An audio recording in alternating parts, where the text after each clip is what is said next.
না মোর এত রঙিন এত কাপড়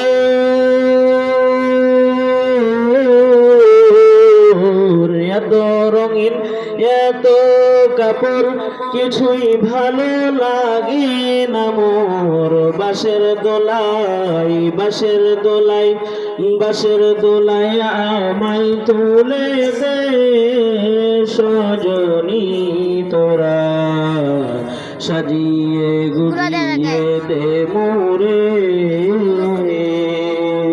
সাজিয়ে গুজিয়ে দে মোরে সজনী তোরা সাজিয়ে গুজিয়ে দে মোরে এত জমি এত গাড়ি আমি কি সহিতে পারি এত জমি এত গাড়ি এত জমি এত গাড়ি আমি কি সহিতে পারি বাঁশের দোলাই বাঁশের দোলাই বাঁশের দোলাই আমায় তুলে দে সজনী তোরা সাদা কাপড় আমায় পরাই দে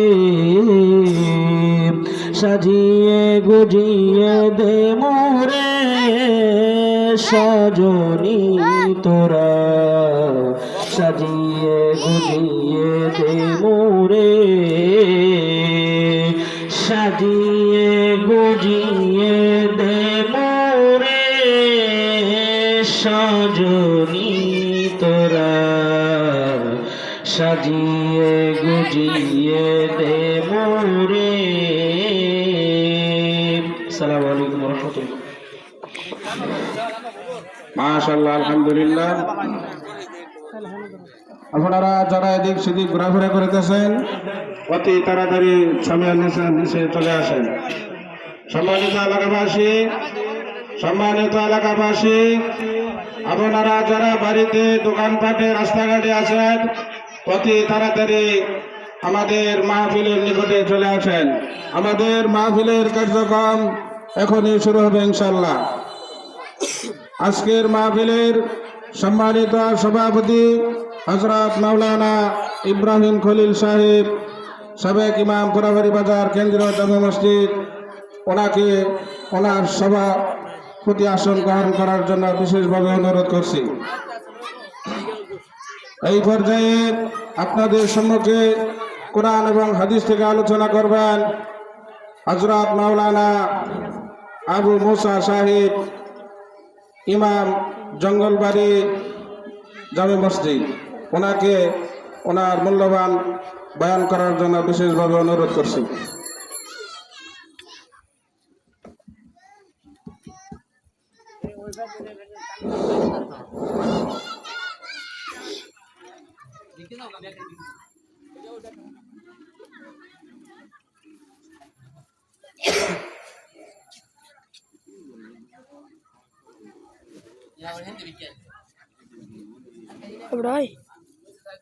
আসসালামু আলাইকুম ওয়া রাহমাতুল্লাহি ওয়া বারাকাতুহু।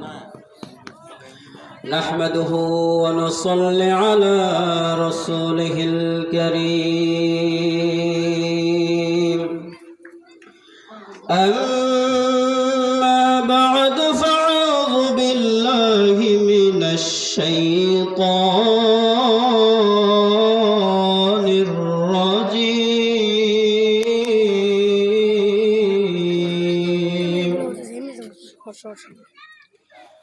বিসমিল্লাহির রহমানির রহিম।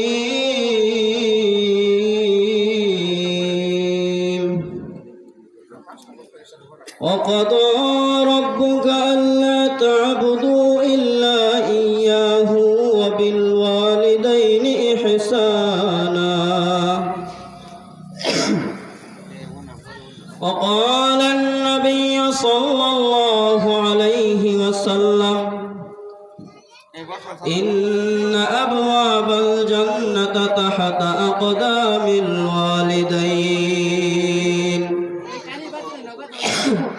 أو كما قال الصلاة والسلام আলহামদুলিল্লাহ আল্লাহ পাক রব্বুল আলামিন আমাদেরকে আজকে মাহফিলে আসার এবং বসার তৌফিক দান করেছেন, সেই জন্য আল্লাহ তাআলার শুকরিয়া আদায় করি আলহামদুলিল্লাহ। দারুস সুন্নাহ নুরানিয়া হাফিজিয়া মাদ্রাসার উদ্যোগে মাহফিল, আল্লাহ পাক রব্বুল আলামিন আজকের মাহফিলকে কবুল করুক, সকল বলে আমিন। আজকে আমরা যেখানে আসছি এতে আমরা আসতে পেরে খুশি না বেজার? সকলে বলেন খুশি না বেজার? খুশি। খুশি থাকলে তাহলে সকলেই আল্লাহ তাআলার শুকরিয়া আদায় করি আলহামদুলিল্লাহ। আলহামদুলিল্লাহ। আমি যে আয়াতে কারিমা পাঠ করেছি এবং হাদিস পাঠ করেছি, আয়াতে কারিমা এবং হাদিসের বিষয়বস্তু হচ্ছে পিতামাতার খেদমত ও সম্মান সম্পর্কে। আজকে আমাদের মধ্যে পিতামাতার সম্মান নাই, পিতামাতাকে সম্মান করতে ভুলে গিয়েছি, পিতামাতার খেদমত আমরা করতে ভুলে গিয়েছি। আজকে আমরা যেখানে যাই সেখানে লাঞ্ছিত অপদস্থ হচ্ছি, যেখানে যাই সেখানে অপমানিত হচ্ছি, যেখানে যাই সেখানেই অপমানিত লাঞ্ছিত হচ্ছি।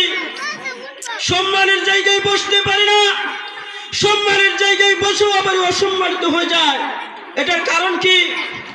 এটার কারণ হচ্ছে আজকে আমরা আমাদের মা বাবার সম্মান করি না, মা বাবাকে সম্মান করি না, মা বাবার সাথে নম্র মেজাজে কথা বলি না, মা বাবাকে দমক দিয়ে কথা বলি, মা বাবার সাথে খারাপ আচরণ করি, মা বাবার সাথে নম্র মেজাজে কথা বলি না, মা বাবার সাথে ভালো আচরণ করি না, মা বাবার খেদমত করি না। বিদায় আজকে আমরা যেখানে যাই সেখানে লাঞ্ছিত অপমানিত হচ্ছি। আমরা যদি আমাদের মা বাবার খেদমত করি, মা বাবাকে সম্মান করি, আমাদের সম্মান আল্লাহ পাক রব্বুল আলামিন বাড়িয়ে দিবেন। কে বাড়িয়ে দিবেন? জোরে আওয়াজ করে বলেন আল্লাহ। আল্লাহ তাআলা বাড়িয়ে দিবেন। ওয়া তু'ইজ্জু মান তাশা ওয়া তুযিল্লু মান তাশা। আল্লাহ পাক রব্বুল আলামিন যাকে চান তাকে ইজ্জত দান করেন, যাকে চান তাকে অসম্মানিত করেন। আল্লাহ তাআলা যদি চান আমাকে সম্মানিত করবেন, দেশের চেয়ারম্যান, মেম্বার, এমপি, মন্ত্রী সমস্ত মানুষ মিলেও আমাকে অসম্মানিত করতে পারবেন না। যদি আমার আরশের মালিক বলে আমাকে সম্মানিত করবে, কত ইজ্জু মান তাশা, আমাকে সম্মান দান করবে, দুনিয়ার কোন মানুষ পারবে না আমাকে অসম্মানিত করতে। আর আল্লাহ পাক রব্বুল আলামিন যদি চান, ওয়া তুযিল্লু মান তাশা, আল্লাহ পাক রব্বুল আলামিন আমাকে অসম্মানিত করবেন।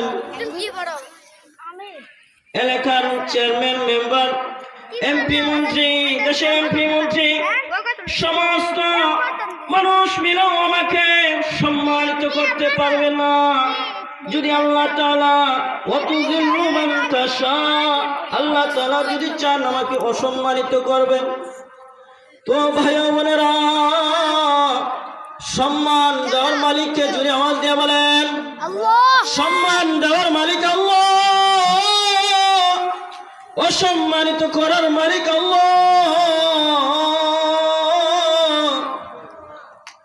আমরা যদি আমাদের মা বাবার খেদমত করি, মা বাবার সাথে ভালো আচরণ করি, মা বাবার সাথে যদি নম্র মেজাজে কথা বলে, মা বাবাকে যদি সম্মান করে, আমাদের সম্মান আল্লাহ পাক রব্বুল আলামিন বাড়িয়ে দিবেন। এই দুনিয়ার মধ্যে যে যত বেশি সম্মানিত হয়েছে, যে যত বেশি সম্মান লাভ করেছে, সে তত বেশি মা বাবার খেদমত করেছে, মা বাবার সাথে ভালো আচরণ করেছে,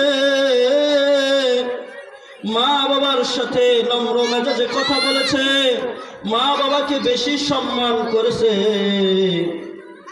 ও আমার দুনিয়ার মুসলমান ভাইয়েরা রে, আমরা যদি আমাদের মা বাবাকে সম্মান করি, আমাদের সম্মান আল্লাহ তাআলা বাড়িয়ে দিবেন। হযরতে বাইজিদ বুস্তামি রাহমাতুল্লাহি আলাইহি সম্মানিত কিভাবে হয়েছেন, আল্লাহ তাআলার ওলি কিভাবে হয়েছেন, এই ঘটনা আপনারা সকলেই জানেন। মায়ের খেদমত করে হযরতে বাইজিদ বুস্তামি রাহমাতুল্লাহি আলাইহি আল্লাহ পাক রব্বুল আলামিনের ওলি হয়ে গেছেন। মার দর বরকতে মা বাবার দোয়া, মা বাবাকে খুশি করে মা বাবার কাছ থেকে দোয়া নেন। মা বাবার সাথে খারাপ আচরণ করে মা বাবার কাছ থেকে বদদোয়া নিও না, ধ্বংস হয়ে যাবা। পয়গম্বর সুলাইমান আলাইহিস সালাম একদিন হাঁটতে হাঁটতে নদীর কিনারায় গেলেন। নদীর কিনারায় গিয়ে নদীতে পানির নিচে দেখে একটা ঘর। ওই ঘরের দরজা জানালা খোলা, ঘরের মধ্যে পানি প্রবেশ করে না। ওই ঘরটা খালি নয়, ওই ঘরের মধ্যে একজন যুবক আল্লাহ পাক রব্বুল আলামিনের গোলামি করিতেছে। পয়গম্বর সুলাইমান আলাইহিস সালাম যুবককে ডাক দিয়ে বলো, যুবক তুমি এখানে কি করিতেছ? যুবক ডাক দিয়ে বলে, হুজুর আমি এখানে আল্লাহ পাক রব্বুল আলামিনের গোলামি করিতেছি। পয়গম্বর সুলাইমান আলাইহিস সালাম যুবককে ডাক দিয়ে বলে, যুবক তুমি এখানে আল্লাহ পাক রব্বুল আলামিনের গোলামি করিতেছ, তো কতদিন যাবত এখানে তুমি আল্লাহ পাক রব্বুল আলামিনের গোলামি করিতেছ? যুবক ডাক দিয়ে বলে, হুজুর আমি এখানে 2000 বছর ধরে আল্লাহ পাক রব্বুল আলামিনের গোলামি করিতেছি। পয়গম্বর সুলাইমান আলাইহিস সালাম যুবককে ডাক দিয়ে বলে, ও যুবক তুমি এখানে 2000 বছর ধরে আল্লাহ পাক রব্বুল আলামিনের গোলামি করিতেছ, তুমি কি ক্ষুধার্ত হও না? তোমার কি খিদা লাগে না? যুবক বলে, হ্যাঁ হ্যাঁ আমার খিদা লাগে। আমি যখন ক্ষুধার্ত হই তখন দেখি একটা মাছ, মাছের ঠুটে করে একটা পাতা নিয়ে আনে, আর ওই পাতাটা আমার জিহ্বায় লাগায়, অমনিতেই আমার খিদার তৃষ্ণা মিটে যায়। আল্লাহু আকবার। পয়গম্বর সুলাইমান আলাইহিস সালাম যুবককে ডাক দিয়ে বলে, যুবক পানির নিচে ঘর, ঘরের দরজা জানালা খোলা, ঘরের মধ্যে পানি প্রবেশ করে না। এখানে তুমি 2000 বছর ধরে আল্লাহ পাক রব্বুল আলামিনের গোলামি করিতেছ। যখন তুমি